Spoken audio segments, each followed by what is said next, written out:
What's up, everybody? Welcome to the Tug of More. Oh, man, we are glad that you're here for episode 150. Explosion. Yeah, confetti, all the things, balloons. Hooray. We had ambitious plans because, you know, there's always more for our 150th episode. But then, you know what? We were going to do a live recording. We're doing a lot of other, more important, actually, probably things. And it's Christmas, as you can see by our matching adorable sweatshirts. I don't think we've ever matched on the Tug of More. Oh, well, no, I don't even think we did on our other live recording. We accidentally matched once to a city council meeting. Oh, my God, that was humiliating. That was embarrassing. Because it was like to the shoe T. Like we literally showed up in the exact same outfit, like leather jackets. I forgot about that. That was embarrassing. That was embarrassing. But anyways, we matched today for our 150 episode. Yeah, that's not really why. That's not really true. We are giving out our sweatshirts for our parade that is this Saturday. And so we were like, let's just wear them and look how cute they are and celebrate how adorable we are that we have more church. So we want to do a live recording again soon. When should we do it? Are we really going to wait till episode 200? Because that means another year. We could wait till 175. That's half a year. That puts us in the middle. It's like 25. Oh, yeah, 25 more weeks. I don't know. It's probably good, though, because it's summer and we have less to do in the summer. Maybe. I don't know. Or that's where we're like, no, it's camp, and then we can't. Or we just do live recording and we don't really worry about what the date, which the number is. Guys, episode 150. Here's a picture of episode 1. Oh, God. You see that? There we are. We worked hard to get that table built. Oh, my gosh. We custom built that table. The walls. I had my dad build those walls.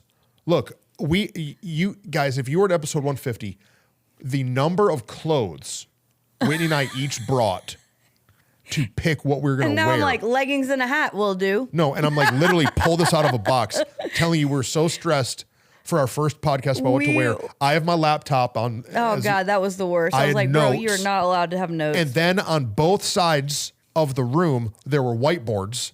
And I would make notes, and Whitney would have notes that was in our peripheral shot, so we could still be looking at each other, but we could just glance over, not with the camera noticing the notes that we have. And back then, we were still interrupting each other, but doing a less quality job of our interruptions. We were just talking over each other. We think we're doing better. I'm not sure our viewership is saying that we're doing that much better than we were back then. The people I talk to, they say is part of our appeal is that we're just able to like keep talking and interrupt each other. It's fine. They feel like they're hanging out with us because at this point, I don't know that we can change it. What does that mean? Do you think it would be Yeah, there's no way. No. We would have to have somebody off camera with a zappy collar. That's literally what I was going to say. So I would have to have, some sort of Pavlov dog situation of, but I still am going to do it. But if someone were to watch me and you just did a lunch meeting talk, you would think that people think Whitney's divorcing me. Today it was your fault. Yeah, because I was telling her about a sermon that I watched, and so I'm doing it like this, and we both start laughing because it's like everybody thinks I'm breaking up with Whitney. It's like our funniest, because we've had multiple times when the waiter or waitress has walked up and we're like having a serious conversation about talking over each other. Yeah, and an issue that's happening in the church or or a great idea. Like it could be from happy to extremely tense, one or the other. And the waitress is like, I'm sorry. I'll come back. But here's the check. I'm really sorry. I feel a little bit like a Real Housewife of Salt Lake City or something when they're fighting and screaming. But we're not. We're just passionately talking and interrupting each other. So we've came a long way, maybe, from episode 1 to now episode 150. It's been, 3 years, 4 years? Yeah, 3. We started it after COVID, right? Because we couldn't you started doing Sharpen the Axe on Tuesday nights. That was pre-COVID. That was pre-COVID. Then we started doing Sharpen the Axe online during COVID. Then we said, what if we took this, made a podcast, and we met with Easton and Brady. Remember? No, we watched Bailey. Oh, sorry. They're married to each other. I said the wrong thing. Yeah. Bailey. I know you. I love you. I'm sorry. Bailey and Easton. We watched I don't know, one of your podcast guys you like. Gary V. I think it was Gary V. Yeah. Right? And then we brainstormed the name. We brainstormed all the things. We did a lot of work to make this thing happen. We were drawing out logos and all kinds of stuff. Yeah. But our Roland video that you probably just saw, that's old as a mug. Chris Magden wrote the Roland, the jingle. What's up, Chris? Yeah. But our photos, how long ago was that? Back then, we've not retaken photos. Julia, You are actually a photographer. Why have you not retaken our photos? Would it be interesting to talk about it? We gotta get. In September, is what we talked about we were gonna redo some photos. Well, whoops. Well, anyways, How about 2025? guys, episode 150. Super excited. We've listen. You know the reason that we do this podcast? Why? Is not because we're trying to be famous. No. Because we are trying to add value to people that we love. Yeah. That's why. I grew up in church that we had church Sunday morning, Sunday night, and Wednesday night. Mm-hmm. People will not come. No. If we started doing a Sunday night service, They would not show up. they would not want to come. Now, maybe our faithful, diehard people would, and guess who they are? The people that watch the Tug of More. Yeah, exactly. And so what we're doing is we're creating ministry content for our church and beyond. Right. That's just doesn't have to be in the building. Well, and the beautiful thing is, and we've kind of not had a couple buildings during this whole time. I was going to say also that, like, because we started with our huge studio and all the pieces, then we didn't have that one. We got a new one. Remember, we put so much work into that other studio, then it's not there anymore. Jeez. So much work. And so now we have this little room and we love it and it's great. But yeah, it's working. It's working. Yeah. And, the great thing about COVID that we did get was the convenience of people being able to tune in from wherever they are, anytime they want. And so what I think is great for our people, is that, the thing about our church people also is that they're so connected. They serve everywhere. They give of their time and energy. And so what beautiful thing that they can be driving to work or driving wherever and listen to this, or watching it on YouTube, as you like to do, on their phone while they're at the gym or something. Yeah. I don't know. Yeah. And so the Tug of More is where we are, where we want to be. The tension, the fight, the struggle. You've got to do we the didn't intro? do our intro. You have to do the intro? I'm just kidding. But we've gotten better, I think, at just actually having a real conversation. What we realized, and actually the reason why we started it, was that you and I would have conversation and think, dang, I wish we could re-say that to everyone in a better way. Shout out to Bailey. Yeah. There was a day that we were filming during COVID, and we were filming sermons off-site because we weren't allowed to meet in person. Right. And we were looking for a teeter-totter, a seesaw. Yeah. And me and Whit and Bailey were driving around the Metroplex. Legit. Like to six different parks. to try to find a teeter-totter. And while we're driving around, Bailey's in the back seat of my truck, and me and Whit are talking about something happening in the church. Some ministry, and Bailey leadership idea. Says to me, she says, I wish this is what the Tug of More was. It's like, what are you talking about? She's like, instead of you coming in with a notes and a plan and 5 Bible verses, that people could just hear this conversation, because she's in the back seat flying the wall. Yeah. And so thanks, Bailey, for helping me see what's important sometimes is not always the perfect plan. Mm-hmm. It's just the abundance of the heart, the mouth speaks. It's really good. So good. Boom. And it's so much better because now you're more relaxed. That was always my struggle before, was I didn't always know when to interrupt you, so then I would just interrupt you. You know what I mean? Now we're just chilling. Okay. But for the next 50 episodes, here's our plan. No, I'm just kidding. Oh, I was like, where's he going? For our next 50 episodes, what we would love is for you to keep asking questions. Yes. Please, if you have a question, if you have an idea that you're like, man, you said this in a message, or I've heard this idea. Yeah. What do I do with this? How do I grow in this area? Ask us. Mm-hmm. We have shifted. In the beginning, we were doing a lot of leadership content. Yeah. We were doing a lot of employer, employee, that ideas. kind of stuff. But we've now kind of found our rhythm. Yeah. Stella got her groove back, if you will, I did not see that movie. I don't actually know what's about it at all. If there's an idea that you want us to teach on, or you're curious about biblical or leadership or family or health or whatever, ask us, come up to us in the lobby, send us a text, hit us on social. tbab@more.church, wbarth@more.church. Yeah. That's the best way, probably. Write us a note and put it on our desk somehow magically. I don't know how. Give it to Julia. Poor Julia. Don't really give it to Julia on Sunday. She's busy.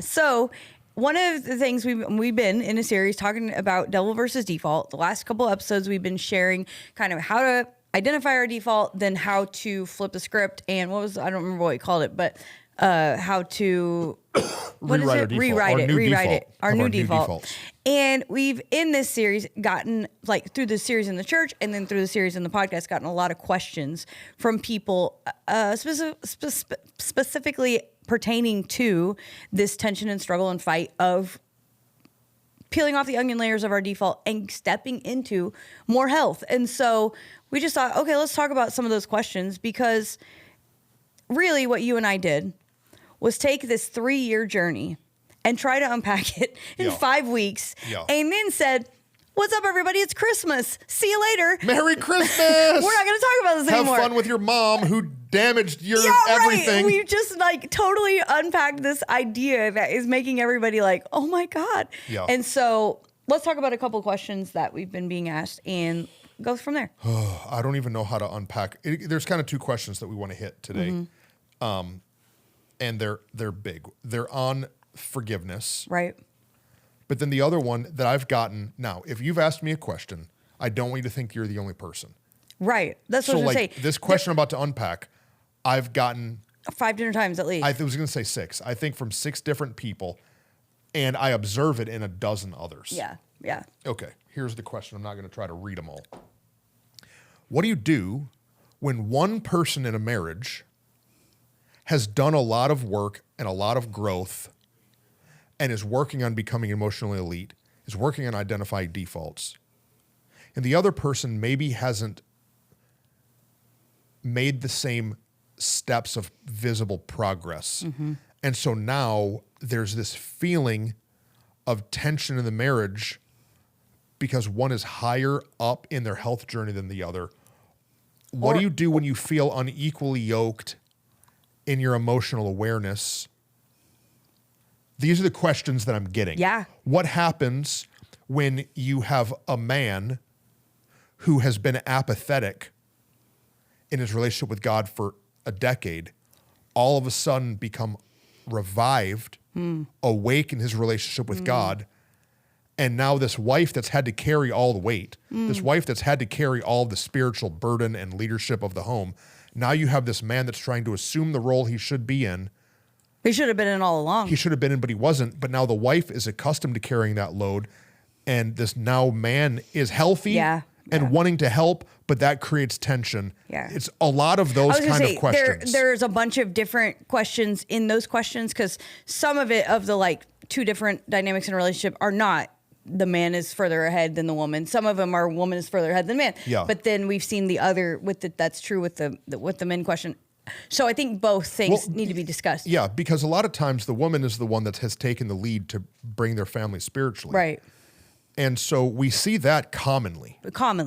Literally just the other week, when me and you and Tim were up sharing, there was a lady in the church, and she's sitting next to her husband. She's sitting there on the edge of her chair, arms on her knees. She's listening to every word that we're saying. And right next to her is her husband,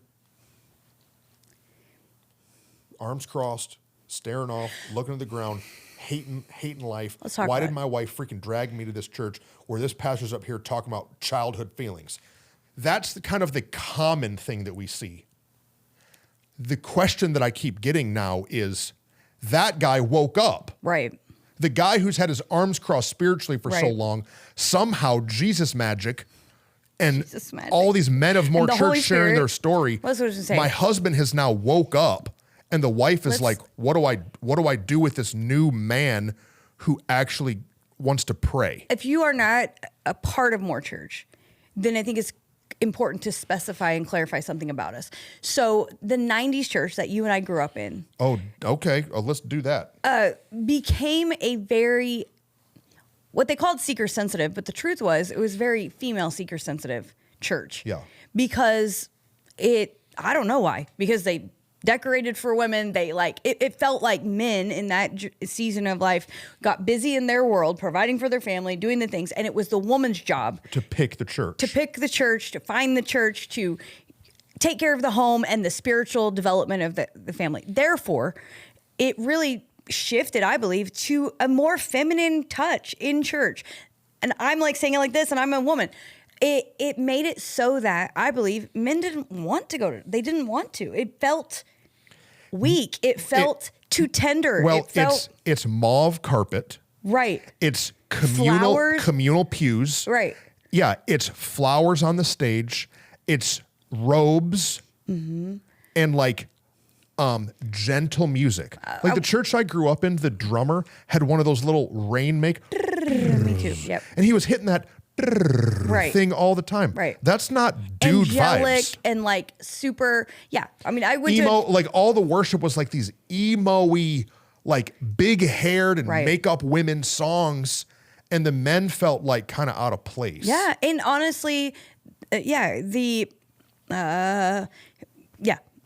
which then I think in turn made preachers become more, they geared it towards women in a way that literally was, I don't know, I think a turnoff for a lot of men of your generation specifically. For sure. Of your age group. Whereas the women of my generation, my age group were like, hey, I grew up in church and I loved it and it was for me. And so I'm gonna keep going. But the men, not only that, y'all were not given freedom, men and women though, but dudes don't deal with it as well, like aren't going to handle it. We weren't given grace to just grow up, to be people, to be human. We were shamed if anything negative happened. We were gossiped behind our back if like, oh, you know that kid, watch out here. Like at least for you and I, the culture we grew up in did not allow for just simple mistakes of childhood and teenagehood. And 100%. And for dudes especially, I'm out on that. Well, I remember when I was in maybe like my junior, senior year, me and some buddies went up to the church and we did donuts in the church parking lot. And this is in the winter. Right. And like the head usher came and saw the donut marks in the snow and found out about it and called me and about 5 other guys in and sat us down and like yelled at us. Yeah. How dare you defame the house of God. Desecrate the house of the Lord. Right. And like, it's like, oh, bro, what? We're, I mean, no, I don't want kids doing donuts in our parking lot. But like, it was so, like, this is our safe place, man. Right. I was going to say, you were just good boys going to your place that you loved. And like, but it was so, yes, we're now like written off. Right. Like, I'm going to keep those my eye. Those are the rebellious guys. You better watch out for them. I can remember inviting some friends to church and one of them, a guy, and he wore a hat. He don't know better. Right. He comes, which he don't know better. What does that even mean? But like, he came in and I remember him walking into the sanctuary and an older gentleman saying to him, get that hat off. How disrespectful of you. And like humiliated this first time guest youth student. Yeah. That like. And he's now 40 and won't go back to church. No, because how dare you? And also, what is in the world? This hat does not keep the Holy Spirit from getting into my head. I mean, it did in the Old Testament before Jesus. Okay, there you go. But like, let's relax. And so I really believe that women, what we did was felt shame and like we needed to get better. What dudes did was feel, this is like a broad statement, not everyone, but women, we felt shame and like, oh God, I wish I was better. And so we're going to paint the outside, get to church and try to be better. Whereas men were like, I'm out on this. This is crazy. And so when I have the decision, I'm not doing it. I'm not going there. And so I just feel like that's important to say of like, it's not your husband sucks. It's just literally like, this is kind of what happened to the defaults of our life if you grew up in the 90s church. And so at More Church, we have been so intentional to rebuild the culture of manliness, manhood. Yeah, well, I said years ago that I feel like I'm called to be a man evangelist. Yeah. And that doesn't just mean go out and get them saved. That means like make a space for dudes to be dudes. And guess what that also doesn't mean? That doesn't mean that I have a cigar smoking lounge in the back of the church where we're passing out brewskis. No. Because there's some pastors that lean that direction. Right. We can still be holy and masculine at the same time. But you also can be honest about the struggles of being a man. You can be honest about you. I can remember the men leaders in my life saying, I've never done this. I've never done this. All of these things. I'm like, well, every other dude I know has. Really? You haven't? And they put them so high on a spiritual pedestal that it felt unattainable and also felt not safe for any man to come and be like, hey, here's what I'm walking through. Can someone help me? So we've been so intentional for both men and women to create a safe place where it's okay to not be okay, but then we're also not going to stay there. And we're kind of right now in this season, I believe the reason we're seeing these men wake up is because we are seeing the fruit of the years of intentionality to say and to model. You and Aaron are very intentional to model, and we get super emotional, to model what it looks like to be a fun and a godly and a man that's not lame. You're a man. Right. But yet you love God passionately and you're not afraid to worship loud, to declare as for me in my house, and to also admit that you're humans who screw things up. Yeah. And yeah. So just like, if you're not a part of our culture, you don't understand even what we're talking about all the way. So I felt like it was important to speak to it. That's a good delineation. Yeah. Church used to be the wife would make the husband dress nice. Right. And put on these uncomfortable clothes and like weird looking matching tie to her purse or whatever. Right.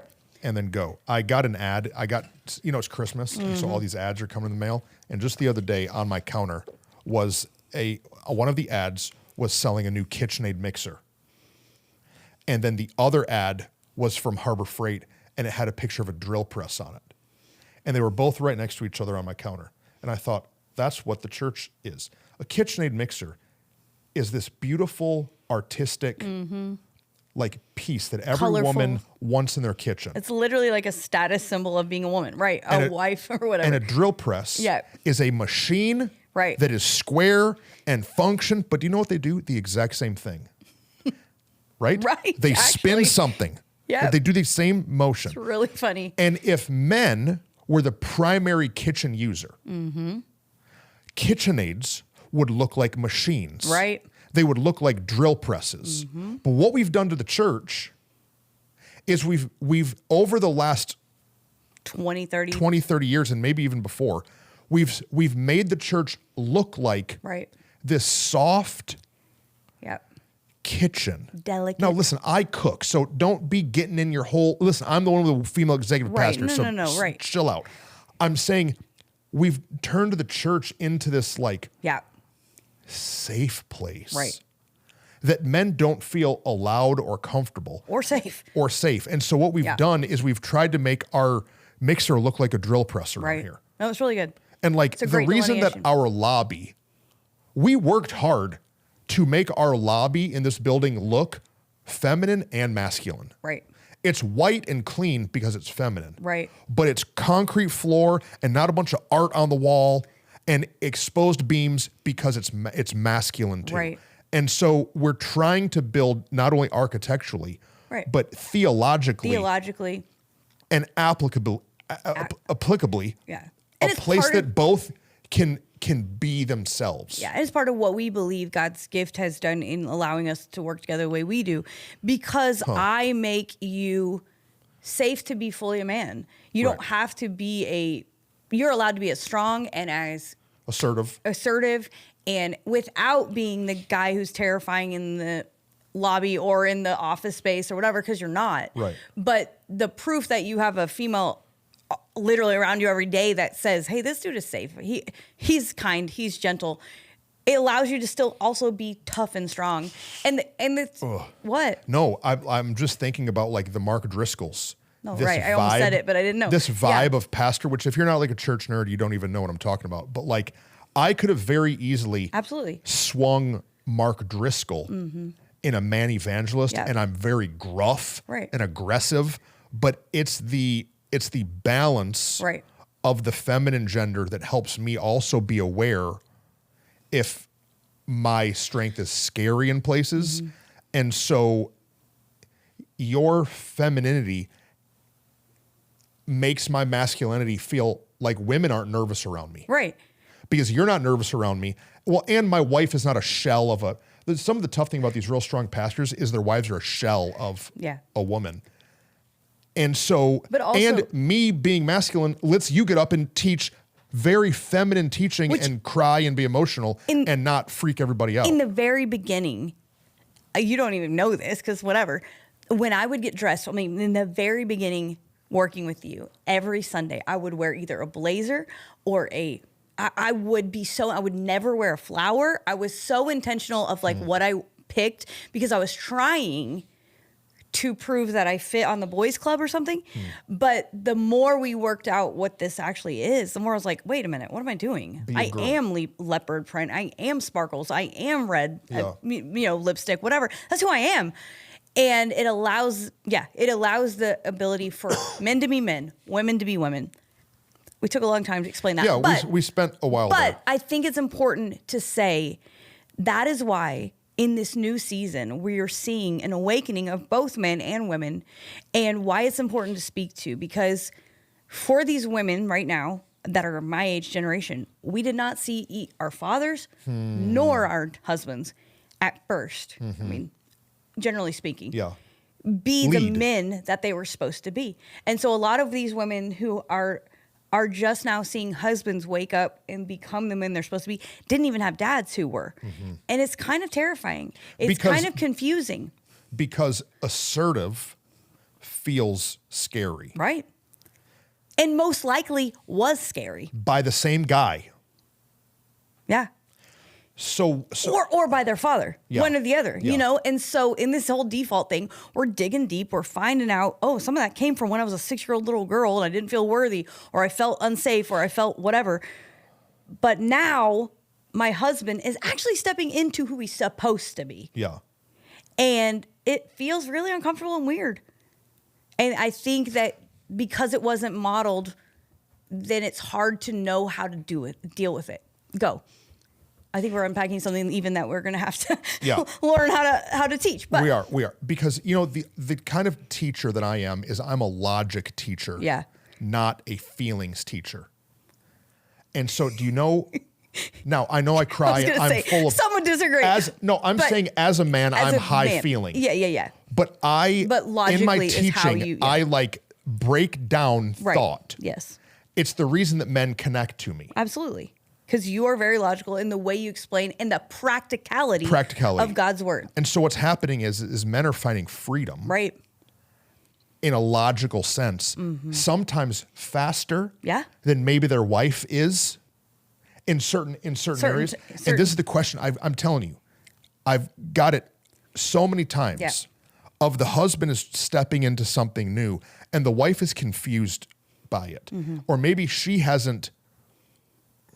No. I got to be real careful or I'm going to start making ladies mad. No, you're not. Whereas they might not have logically chewed on it, or they're still in process. I was going to say, look, I'll speak to it. No, I think it's both. I think that as women, I'm a more logical woman than many. However, also in being a woman and then walking through our defaults, there's a lot we have to unpack to even get to the point of being able to admit that I don't see you right, or I don't see my husband right, or I don't see the situation right, before I can even then begin to look at my husband and go, wow, I'm so thankful that he is this. I'm going to keep cheering him on. I'm going to keep. So there's two, it's an extra depth because we are women. We are spaghetti. We are feminine. We have been wounded. We weren't protected. We talked about this before. Like for women, being safe is kind of our biggest fear. It's our biggest, you and I right now, we live in, like, our church is in Arlington. If it's midnight and I'm going to come up here versus you're going to come up here, you ain't scared. You ain't worried. You're not even thinking about it. I'm going, I hope that one dude that was drunk the last week walking around the parking lot isn't there. I'm going to call my husband while I am. I'm going to have my flashlight. I'm going to have my keys in my hand. Like, I have to think through some processes before I even get out of my car to go unlock the door. And the same is true in my healing. Yeah. Because of the lack of safety, because of the we are the weaker gender by design. And so it takes an extra step. I think that was right and accurate, and thank you, because I was flailing a little bit. No, you're fine. I think I've figured out a piece of it. So when a couple starts coming to Jesus and really growing in their progressive sanctification, if the man was a wreck, the wife has been having to hold it together. Absolutely. Like if me and Rachel and Titus and Lillian are getting ready to leave somewhere, I get me ready. Rachel's getting Lillian and Titus ready and her ready, and then I'm standing there going, why are we all running late? Right. Rachel takes on pressure. Absolutely. Follow me, people. Rachel takes on pressure that I don't take on. Right. And so in their life, a lot of these wives have been the glue holding together the husband's inactiveness. And what that allows is the husband to now start working on himself because he only has to worry about him and paying bills. And the wife is still in the wake of his inadequacies. Well, but also something you and I have been talking about, because you and I are so churched.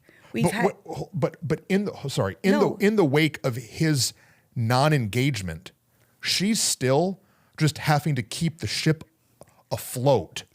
And now he's taking these steps into more, and she's here just trying to stay alive.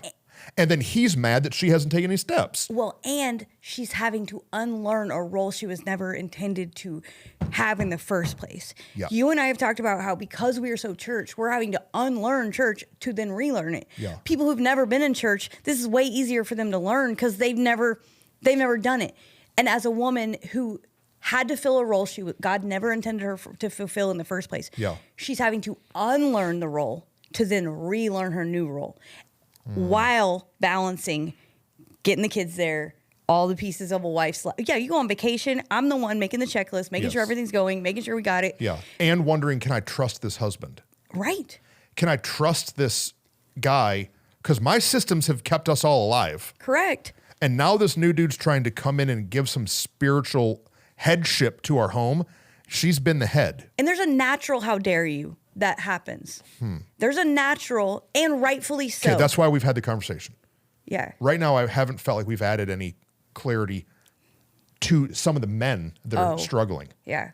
Talk about There's that. a natural how dare you. I have been doing this. Listen to this, guys. I have been carrying it. You left me to carry it. Yeah. Like, if I'm honest. Yeah. And so how dare you now step into something that I'm the one who got us here in the first place. I'm the one who brought you to this level of healing. And sadly, a lot of men don't even probably realize that. I'm saying the reason I was like, this is it. So because they didn't. It's because we're now in our blind spot. Right. So because you didn't, you haven't told me thank you. You haven't even been aware of what I've been holding together, what I've been keeping happening, what I've been making sure didn't die and making sure stayed afloat. You haven't even been aware of my son's or my daughter's spiritual journey until right this minute. But now you're coming along with all these ideas. And now you think we should do it this way, and we ought to have the Bible study that time, and now we ought to do holidays this direction. And I'm the one who's been doing it all this time. And so... And you want us to go volunteer at this church, and you think that I need to go to re-engage, or you think that I need to change this about me. Meanwhile, my stuff's been working, sucker. And I think it's that piece causes tension, rightfully so. So the first step is that they have to both identify that. I mean, dude, sorry, like you have to lead the way in. You can't just grab the reins of leading without first identifying. Thank you for the fact that you spent that time leading, taking care of it. Thank you for getting me to here. You got me to here. Then, okay, you hear that? Thank you. Be aware of where you haven't been leading, and encourage your wife for helping get you to where you are now. You might have logically been the one who had the light bulb come on and blah, blah, blah, blah, blah. But she got you in that pew. She got you at that class. She got you wherever. Yeah. And it's really good. And then you can start to grow and go together. Then you can start to give her the space to start actually healing. And then, I've been talking about this too. Your positive reinforcement is going to go way further than your negative reinforcement. It's always going to go further. She and he both. Because this is where I think it's also important. Because I'm like, it's not always the man who gets it when the woman doesn't. Because we know a lot of women. I think faster than my husband. That's the way. When I went to counseling when first it comes time, to these emotional things, whatever. Yeah. And so I was the one that immediately came home. Here's my role. And he's like, "Whoa, I don't even know how I feel yet. Hold on, let me take a minute." And that's not because he's bad. It's just because the way he thinks versus the way I think. And so, man or woman. Okay, now we can start to go on this journey. Now I lost what I was going to say. Together.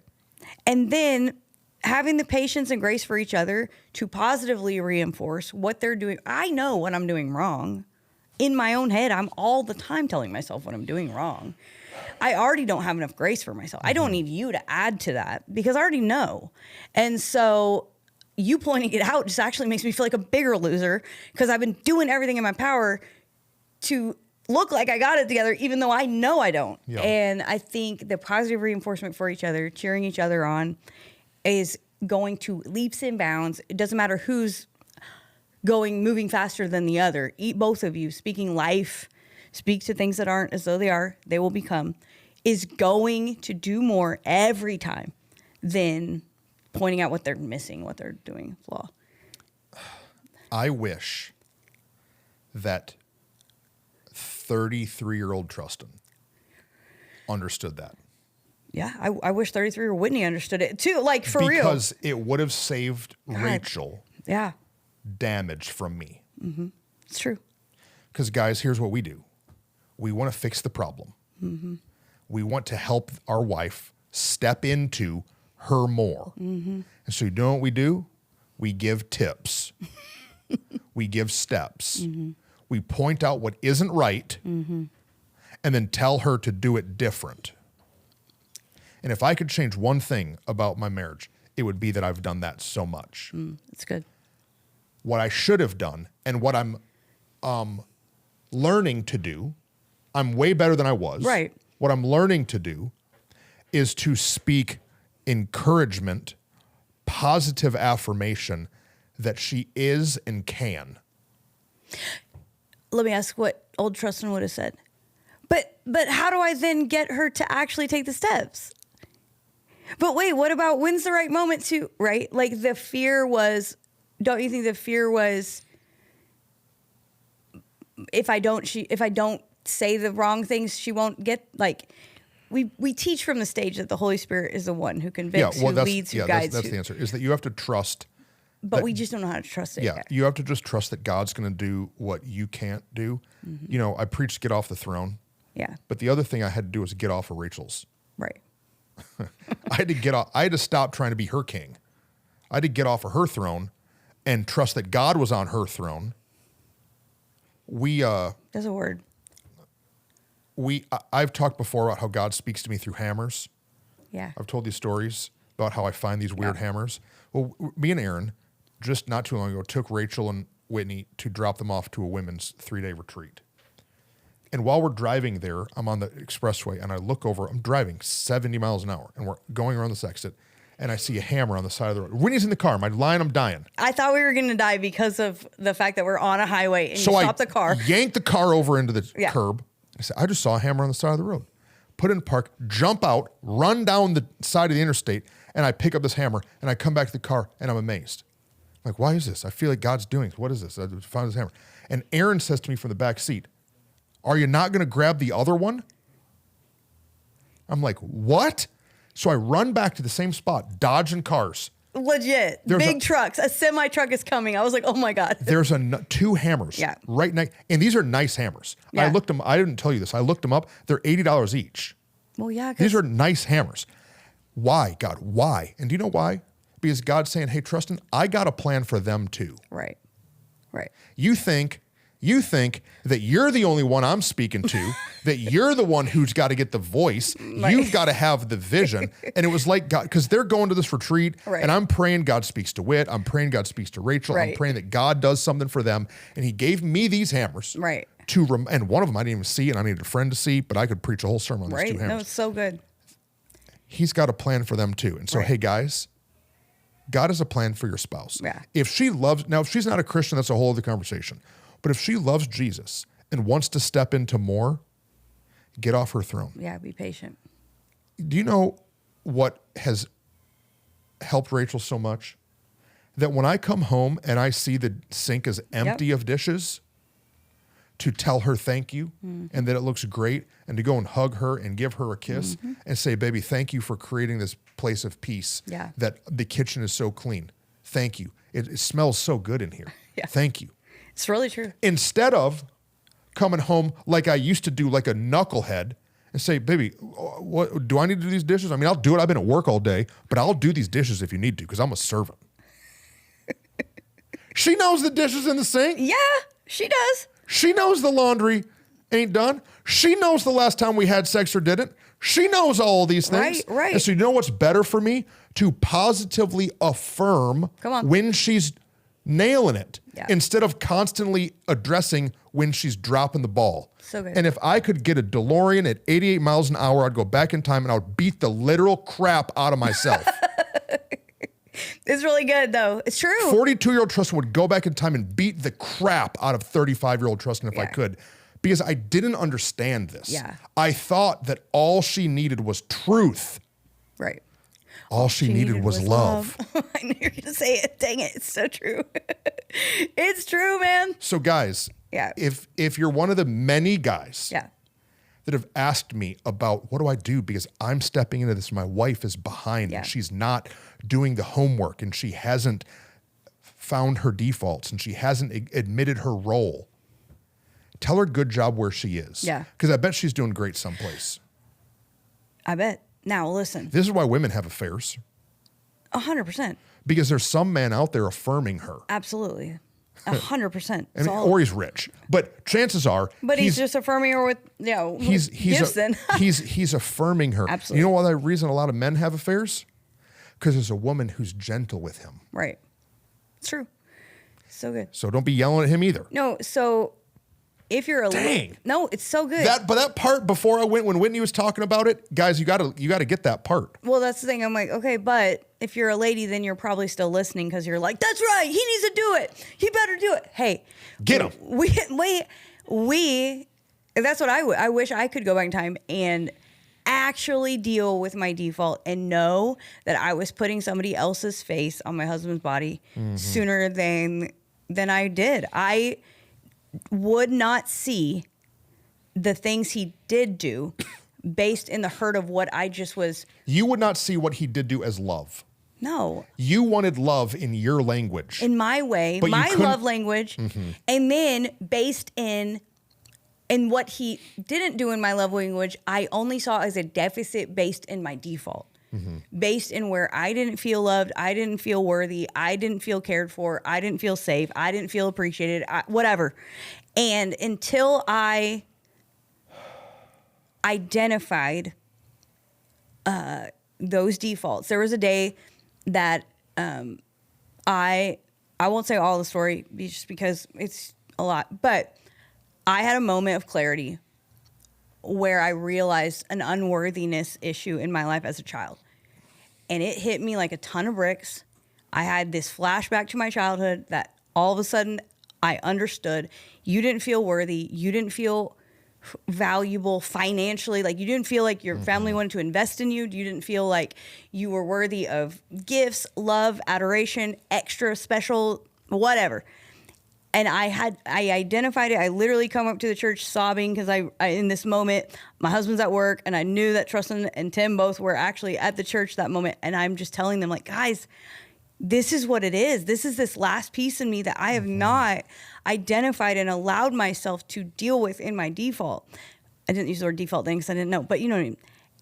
And it wasn't until I got that I realized I don't appreciate the fact that my husband makes the kids' lunches every day because I hate making sandwiches. I do not appreciate the fact that he makes coffee every morning and that I don't even have to push the button, but my mug is already laid out. I don't even appreciate that when I come home and he's worked from home that day, the whole house is clean and I don't got to do nothing. I don't even see these things that he does because his love language is acts of service, as a lot of men's are. I don't even see that.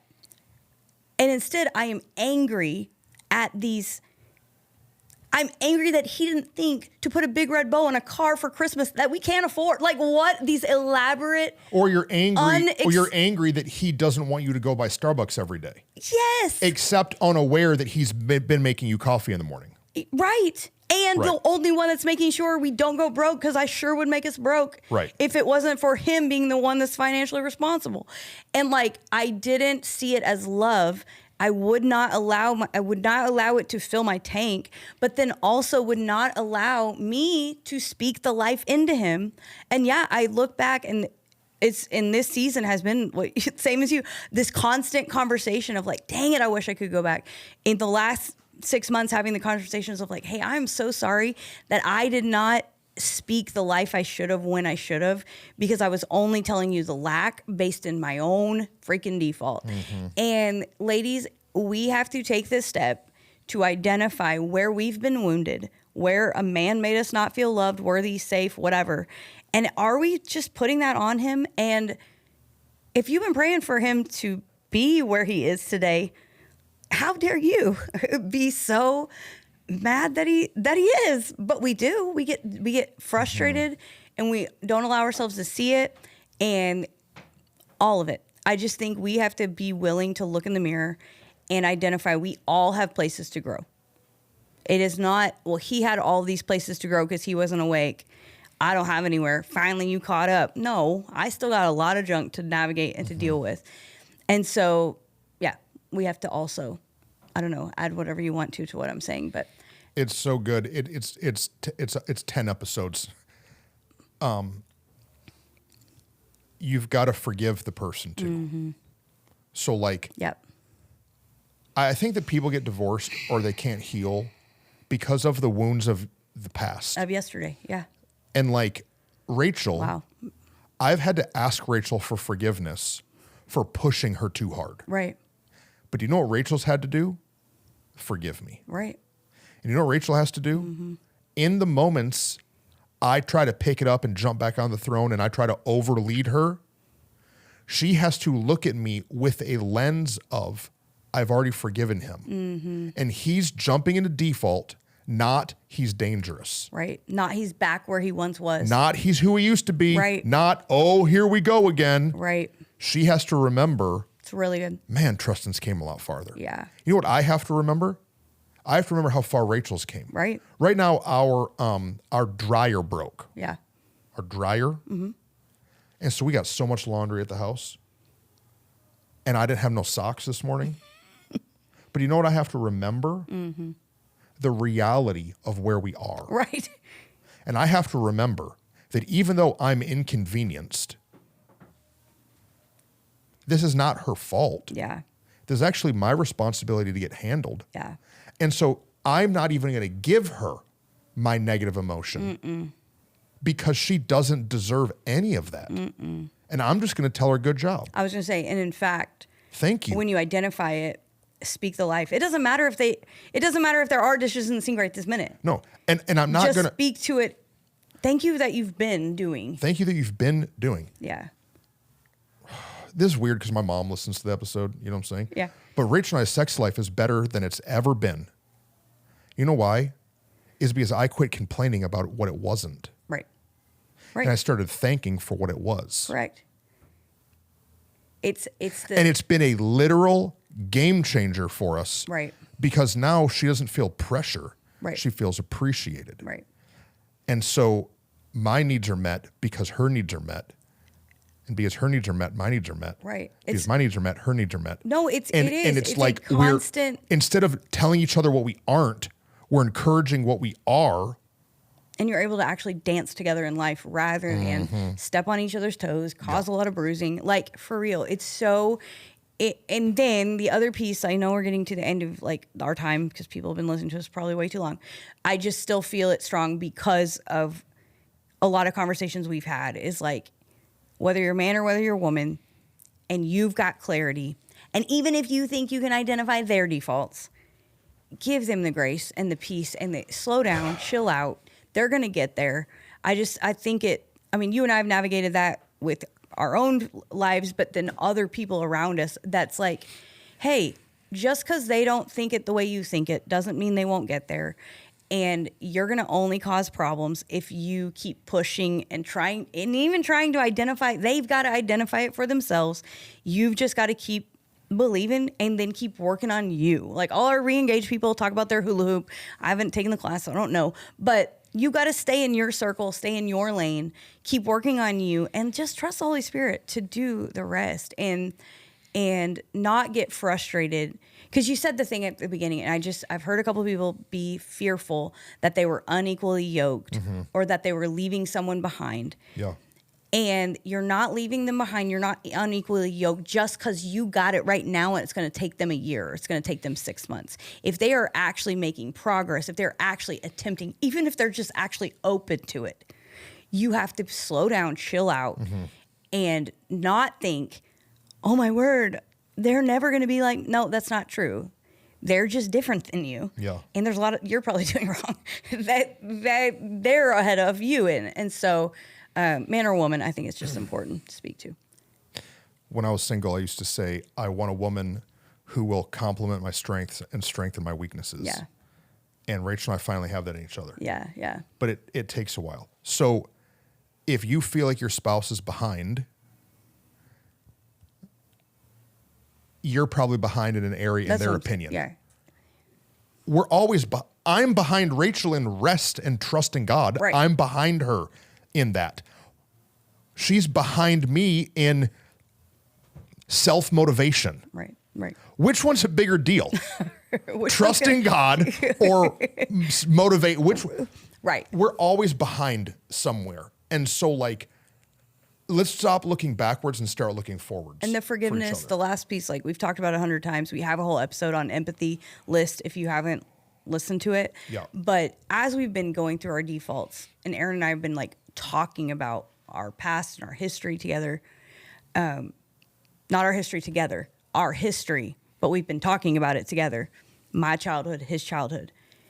I have gained so much empathy for him that then I have so much forgiveness for any default that we've been frustrated at for the last 20. That's why you feel that way. And the more we've discussed it, now he has empathy for me that he's able to go, man, I'm sorry you went through that. I'm sorry that had to be a default in you. And forgiveness comes from a place of understanding each other better and being willing to understand. Because you were, the other reason Rachel's able to forgive you so easily is because she understood your motivation. She understood your intention. She understood why you did what you did. And when she can understand that, and then she can understand your default, then there's no reason not to forgive you. Yeah. And the same is true for all of us. That when I can understand why your motivation of why, you know, why you are the way that you are in that, or why you push me in the way you did, or why whatever, then the empathy I have allows forgiveness, which is then a free-flowing, I mean, if you're not forgiving in your marriage, just forget it. It ain't gonna make it. Like you, yeah. I mean, you've got to be forgiving every day. All right. I've got two things. One, if you send this episode to your spouse to listen to, send it with an apology first. Yeah, it's really good. Don't just send this and hope that they hear the right thing. Tell them what you heard. Right. For you.